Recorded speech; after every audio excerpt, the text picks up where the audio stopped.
नमस्कार दोस्तों। आज मैं ऐसी विषय में चर्चा करना चाहता हूं जो कि बड़ा ही दुखद है, जो कि हमारे ही बगल के हैं। उनकी बारात जाते समय औराई में दुर्घटना में उनकी मृत्यु हो गई। बड़ा ही दुख हुआ।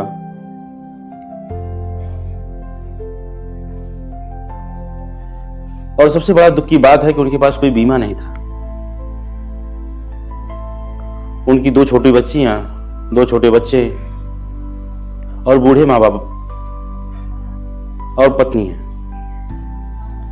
जो कि अपने माता पिता के लिए एक उम्मीद थे, इकलौते संतान थे तथा अपने परिवार के कमाने वाले इकलौते मुखिया थे।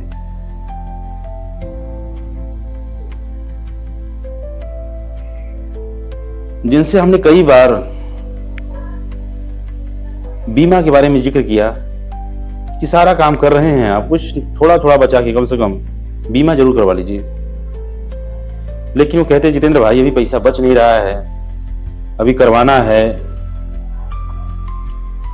अभी करवाएंगे।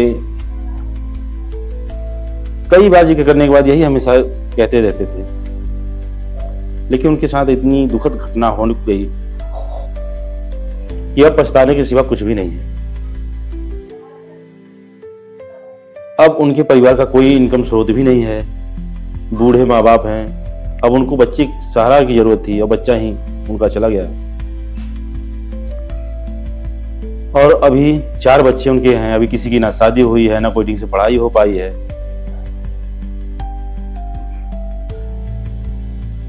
सोचिए उनके ऊपर अब क्या बीत रही होगी।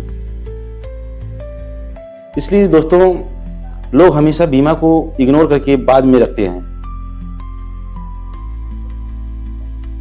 लेकिन ऐसा नहीं करना चाहिए, क्योंकि बीमा को सर्वप्रथम रखना चाहिए, क्योंकि वही एक ऐसा सहारा होता है जो आपके न रहने पर भी या आपके रहने पर भी आपको हमेशा सपोर्ट करता है। क्योंकि नात, रिश्तेदार, हितनात, भाई बहन जो भी होते हैं, वो बस शुरुआती दौर में ही कुछ सहानुभूति दिखाते हैं। उसके बाद कोई पूछने नहीं आता कि आपके परिवार के साथ क्या हुआ, क्या नहीं हुआ। अब इस स्थिति में आपका परिवार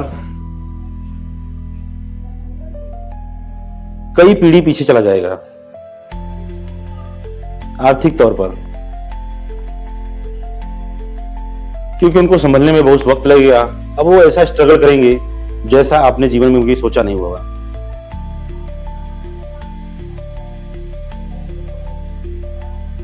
आप रहते तो जाने क्या करते अपने हिसाब से।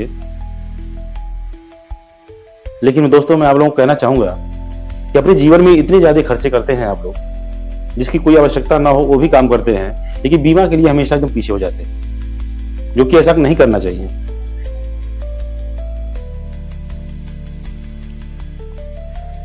बल्कि अपनी फिजूल खर्ची, जैसे बच्चे का जन्मदिन, शादी की एनिवर्सरी, इन सब में फिजूल 10-20 हजार खर्च करने से कोई मतलब नहीं है। बल्कि उस दिन एक ऐसा काम करिए कि अपने बच्चे के जन्मदिन पर उसको जीवन बीमा का एक तोहफा दें, पत्नी को जीवन बीमा का तोहफा दें, जो कि आपके रहते और ना रहते हमेशा आपको उनको यादगार रहेगा कि हमारे पिताजी ने ये बनाया है।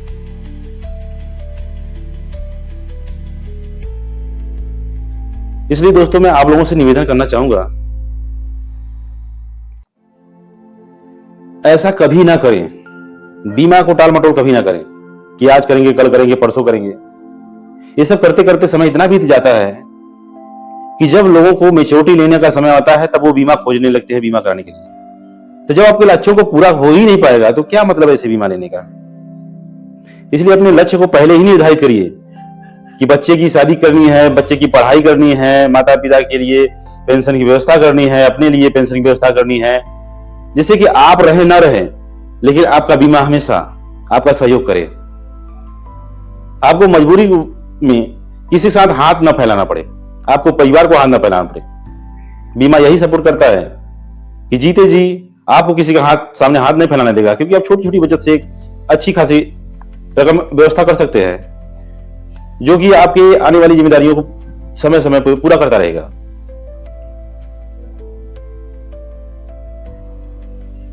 इसलिए बीमा को सब प्रथम महत्व दें। और जो इनके साथ घटना हुई है वो तो बहुत ही दुखद है, ऐसा किसी के साथ ना हो। तथा इस प्रकार की घटनाओं से हमें भी बड़ा तकलीफ होता है कि हमारे आसपास के लोग हमारे रहते हुए उनको कोई लाभ नहीं मिला LIC का। ऐसे में लगता है कि हमारी ही कोई कमी रही होगी जो हम उनको दिला नहीं पाए, जबकि हमारे आसपास के ही हैं।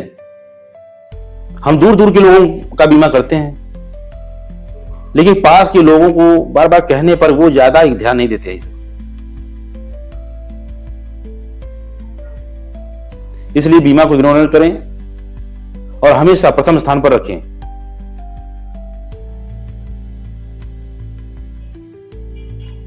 इसी साथ इस घटना का जिक्र करने के लिए मेरे दिमाग में कई दिन से चल रहा था। तो दोस्तों इस बात को बहुत ध्यान दें और बहुत गंभीरता से लें। ऐसा नहीं है कि आप बहुत बड़े आदमी हो जाएंगे या बहुत ज्यादा इनकम आने लगेगा तब आप बीमा कराएंगे।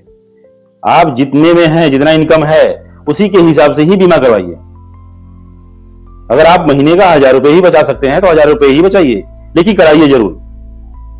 कोई जरूरी नहीं है कि आप लाख 2 लाख 4 लाख का ही बीमा इकट्ठा पैसा होगा तो लेंगे, ऐसा कुछ नहीं है। आप बचत तो 500 रुपए से भी कर सकते हैं।